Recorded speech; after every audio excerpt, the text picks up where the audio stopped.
పరిణామం. అయితే ఈ దేశాన్ని పరిపాలిస్తున్న ఒకసారి నరేంద్ర మోడీ గురించి మనం కొంత ప్రజల్లోకి తీసుకెళ్లాల్సిన అవసరం కూడా ఉంది. ఎందుకంటే నరేంద్ర మోడీ గారు మామూలు టీవీ కొట్టించి దేశానికి ఎదిగిన వ్యక్తి. మరి ఆయన నోట వచ్చిన మాట ఎలా ఉండాలనేది ఆ రోజు ప్రజలంతా బాగా నమ్మారు. ఆయన మొట్టమొదట ఈ దేశ ప్రజలని నమ్మించింది ఏమిటంటే ఈ దేశంలో ఉండే నల్ల డబ్బంతా ప్రపంచ బ్యాంకుల్లో ఉంది, అదంతా ఎన్నిక రప్పిస్తాను అని చెప్పి గట్టిగా ప్రచారం చేసుకున్నాడు. ఆ రోజు అధికారంలోకి రావడం జరిగింది 2014. మరి అధికారంలోకి వచ్చిన తర్వాత ఆనాటి నుంచి ఈనాటి వరకు నల్ల గురించి ఎక్కడ ఆయన ప్రస్తావన లేదు. మరి అదేవిధంగా ఆయన ఆ మాట తప్పినట్టుగా మనం భావించాలి. మరి ఈ దేశంలో అంత దేశ ప్రధాని అంత పెద్ద మాట తప్పినప్పుడు మనము ఆయన గురించి మనము ఏమనాలో అర్థం కావడం లేదు. మరి అదేవిధంగా ఈ రాష్ట్రం విడిపోయినప్పుడు ఈ రాష్ట్రానికి ప్రత్యేక హోదా 5 సంవత్సరాలు కాదు 10 సంవత్సరాలు ఇస్తామని చెప్పి ఆ రోజు పెద్ద ప్రచారం చేసుకున్నాడు. మరి అది ఎక్కడైనా జరిగిందా నేటికి? అది కూడా మాట తప్పాడు. సాక్షాత్తు ఇక్కడ తిరుపతి సభలోనే మాట్లాడాడు. మరి అదేవిధంగా పోలవరం ప్రాజెక్టు పూర్తిగా చేస్తానని చెప్పి ఆ రోజు ప్రజలు నమ్మించారు. నేటికి ఆ పోలవరం ప్రాజెక్టు దానికి తగినంత బడ్జెట్ కేటాయించగా నీరుగా చేస్తున్నారు. మరి అదేవిధంగా రాజధాని ఆయనే ఇన్ని నీళ్లు మట్టి తీసుకొని వచ్చి మరి గొప్ప వాగ్దానం చేశాడు. మరి ఆయన ఈరోజు ఆ రాజధానికి ఏమైనా సహకరించాడంటే అది ఎక్కడా సహకరించలేదు. మరి ఈ విధంగా ఆయన ఇన్ని తప్పులు చేసుకుంటూ వస్తున్నా ఆయన్ని ఎవరు మాట్లాడలేకపోవడం, అక్కడ తెలంగాణలో కానీ ఇక్కడ ఆంధ్రప్రదేశ్లో కానీ ఉన్న ముఖ్యమంత్రులు కూడా వాటి మీద గట్టిగా మాట్లాడలేకపోవడంతోనే ఆయన ఆంధ్రప్రదేశ్ కానీ తెలంగాణ కానీ ఇట్లాంటి రాష్ట్రాలు చాలా రాష్ట్రాలు ఆయన చేతి కింద పెట్టుకొని ఒక నియంత పాలన దుర్మార్గం పాలన మరి పరిపాలిస్తూ వస్తున్నాడు. మరి ఈరోజు విశాఖ ఫ్యాక్టరీని అమ్మడానికి సిద్ధపడుతున్నారంటే ఆయనకి ఎంత ధైర్యం ఉందంటే నన్ను ఎవరు మాట్లాడలేరు, నన్ను ఎవరు కదిలించలేరు, నన్ను మాట్లాడేంత సాహసవంతుడు ఎవరు లేరనే ధైర్యంతోనే ఆయన అడుగు ముందుకేస్తున్నాడు. కాబట్టి ఈ అనంతపురం జిల్లా ఉద్యమాలు జిల్లా, ఈ జిల్లాలో అనేక మందికి విశాఖ ఉక్క ఫ్యాక్టరీ పైన అందరికీ తిరగబడాలనే ఉంది, అందరూ ఉద్యమాల్లో పాల్గొనాలనే ఉంది.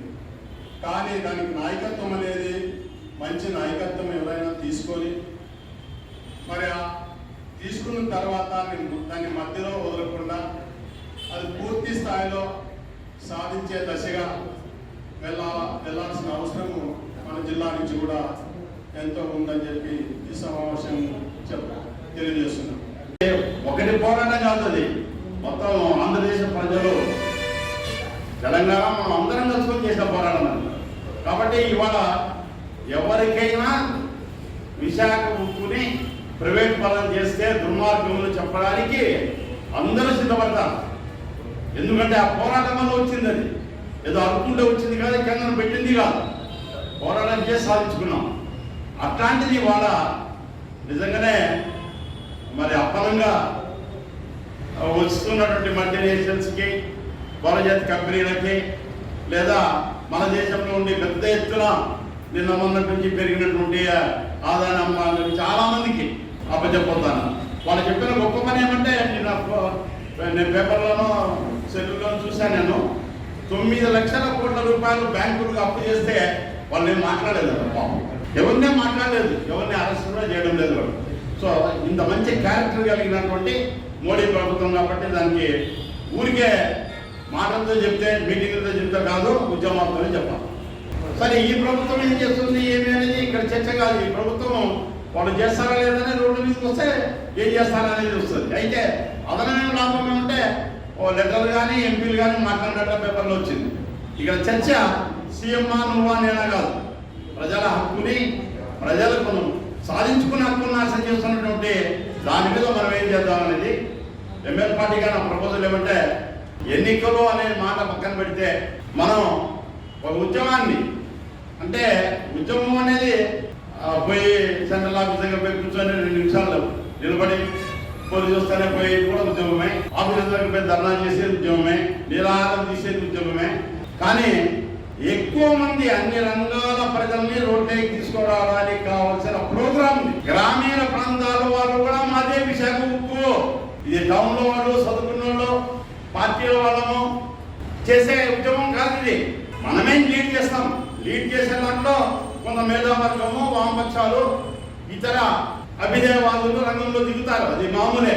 లీడింగ్ చేసే వాళ్ళమే పరిమితం అయిపోతే, నిన్న నేను చూసినాను ఢిల్లీ రైతాంగం ఉద్యమాలు, ఇంకా మీకు చెప్పనక్కర్లేదు. ఇది ఇప్పుడు తరానికి చాలా ఆదర్శమైన ఉద్యమం, ఇన్స్పిరేషన్ ఉద్యమం. మేము తెలంగాణ సాయుధ పోరాటం అంటే విన్నాం, మేము క్లాసులు పోయినప్పుడు నాగిరెడ్డి గారు వీళ్ళందరూ చెప్తూ ఉంటే. కానీ అట్లాంటి ఒక బలమైన తెలంగాణ సాయుధ పోరాటాన్ని మేము చూడలేదు. పెద్దలు చూశారు, ఆ చరిత్రను విన్నాం.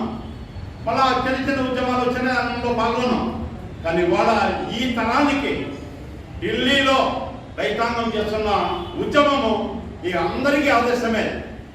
దానికి రక్తారోపణ చేస్తాం రాని ఆడు పోతే ఓ 10 నిమిషాలు నిలబడలేదండి. మేము 10 నిమిషాలు పోలీసు ఎత్తుకోపోయినా.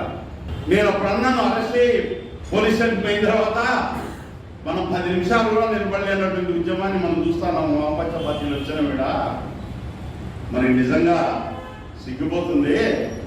ఓ 50 ట్రాక్టర్లో 1000 మంది జనం వచ్చింటే వాళ్ళు అరెస్ట్ చేసేవాడా?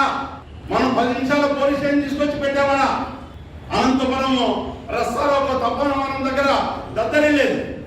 అట్లా హృదయపూర్వకమైన ప్రజానీకాన్ని ఇన్వాల్వ్ చేసే ఉద్యమాలకి సిపిఎంఎల్ రెడీ ఉంటుంది. మా శక్తి వంచన లేకుండా ఇక్కడ మనం అందరం కలుసుకొని ప్రపోజల్ చేసుకొని ఫస్ట్ టైము ఏం పెడదామనేది కూడా మీరే చెప్పండి. వచ్చిన మేధావులు మిగిలిన వాళ్ళందరూ చెప్పండి.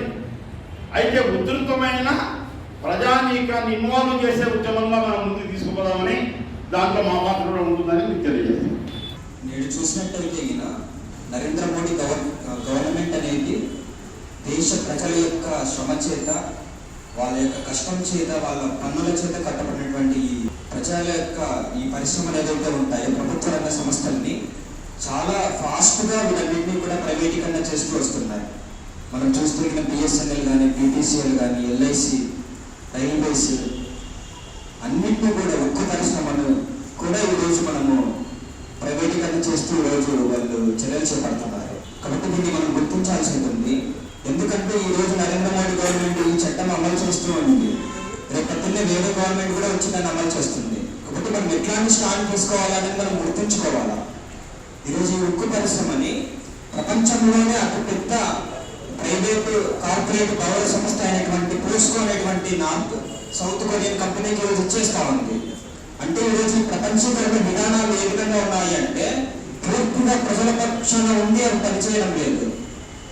అవన్నీ కూడా ప్రజల్ని ఏ విధంగా అణిచివేస్తూ ఏ విధంగా వాటిని లాభాలు సంపాదించుకోవాలనేటువంటి ఉద్దేశంతో ఇవన్నీ కూడా పనిచేస్తూ ఉన్నప్పుడు ప్రజలు ఎందుకు ఆలోచించకూడదు?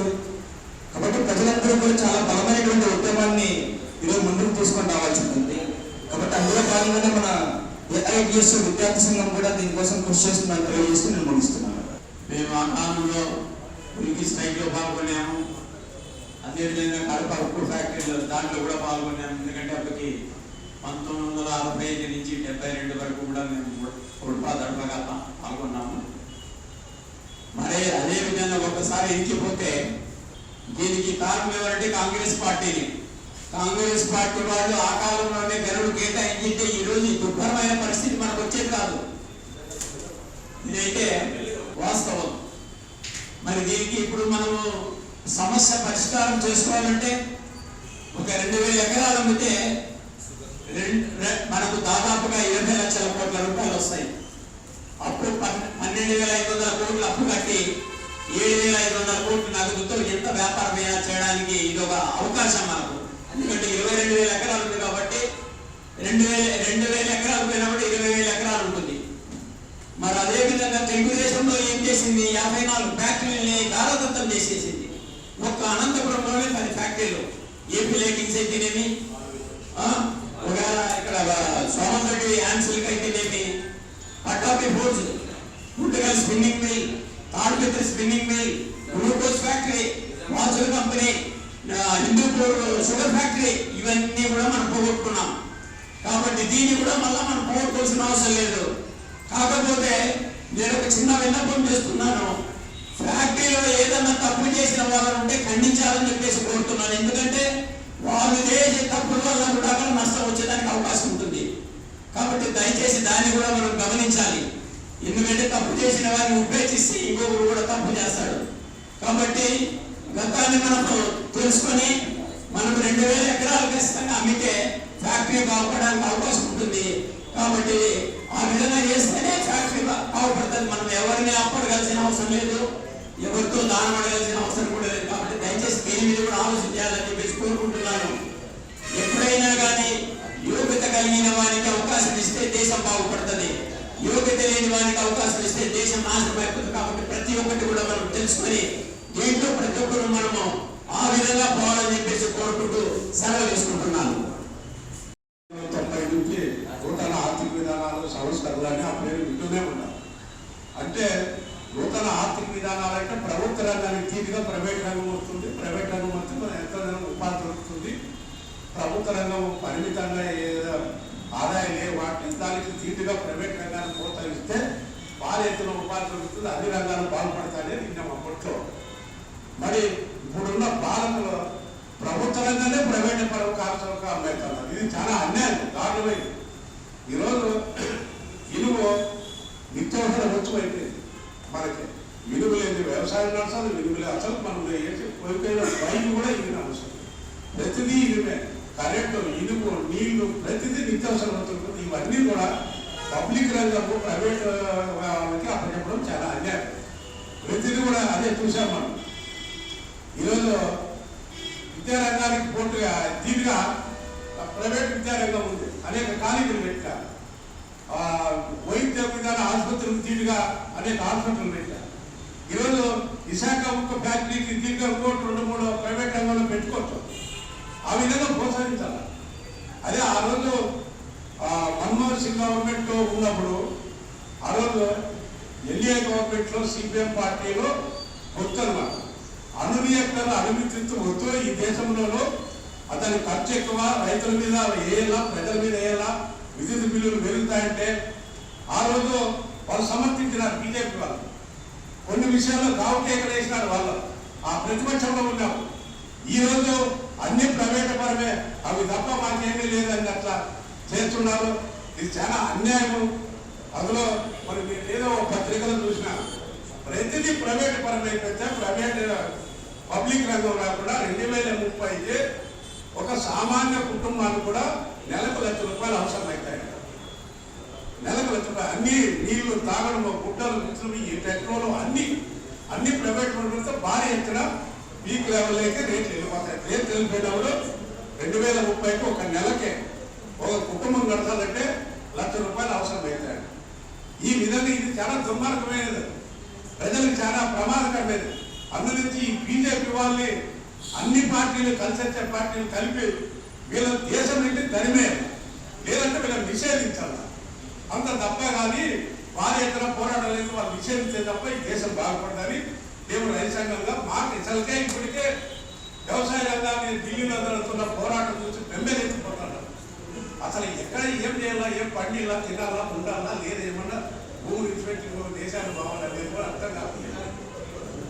అందుకే ఈరోజు వ్యవసాయదారులందరూ నిర్విధం అయిపోయినారు. ఉపాధి పని తప్ప ఏమీ లేదు. 50 ఎకరాలు భూమి కూడా 12 ఉపాధి పడిపోతున్నారు.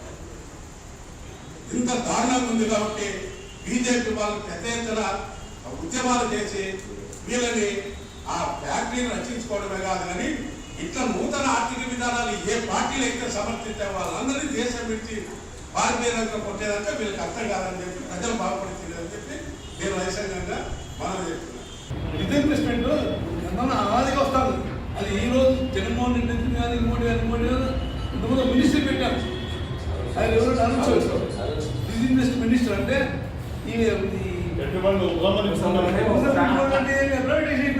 ఆటోమేటిక్ జరుగుతాను. కాబట్టి మనం అంత డీప్గా దాన్ని డిస్కస్ చేసిన అవసరం లేదు. పెద్దలు గారు ఉద్యోగంలో ఉన్నారు, నేను ఉద్యోగంలో, చంద్రశేఖరరావు ఆయన ఉన్నారు, భాషలు ఉన్నారు, ఆయన సీనియర్ కామ్రేడ్, ఎంప్లాయీ కామ్రేడ్. కాబట్టి ఉద్యోగం చేద్దాం. డెఫినెట్గా మనం ఎన్ఐటి విశ్వనాథ్ గారు కలలు కన్నటువంటి ఆంధ్రుల హక్కు మన హక్కు మనకు జీవనాడి లాంటిది. ఎందుకంటే తెలుగు రెండు అప్పుడు ఆనాడు ఒకటే తెలుగు రాష్ట్రానికి ఒక ఫ్యాక్టరీ ఇవ్వడం జరిగింది. ఈరోజు 2 రాష్ట్రాలు కూడా ఆ ఫ్యాక్టరీ మనం తెచ్చుకోవాల్సిందే, అది ఉంచాల్సిందే.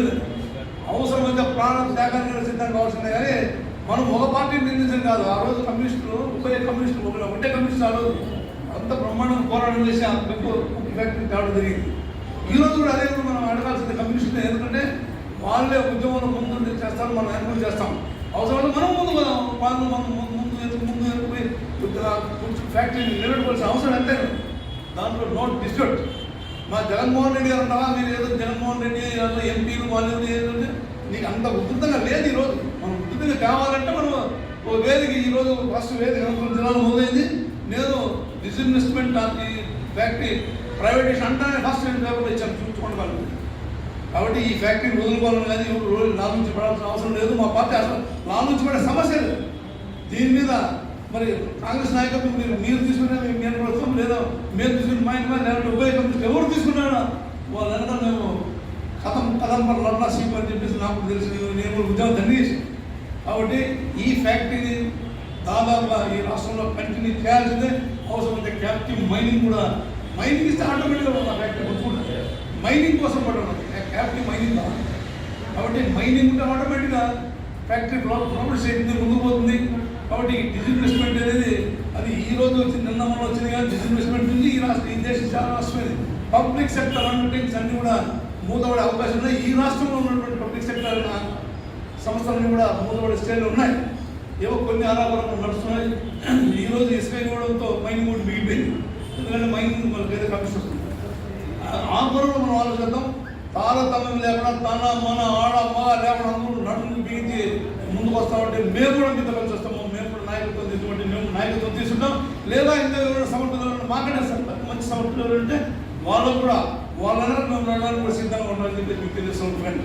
Please do subscribe Myra Media. Please subscribe Myra Media. Subscribe to Myra Media. Please like, share and subscribe to Myra Media for lot of film news, gossips and hot news. Please like, share and subscribe to Myra Media. For more interesting updates, please subscribe to Myra Media YouTube channel. For more updates, please subscribe to Myra Media. So like, share and subscribe to Myra Media.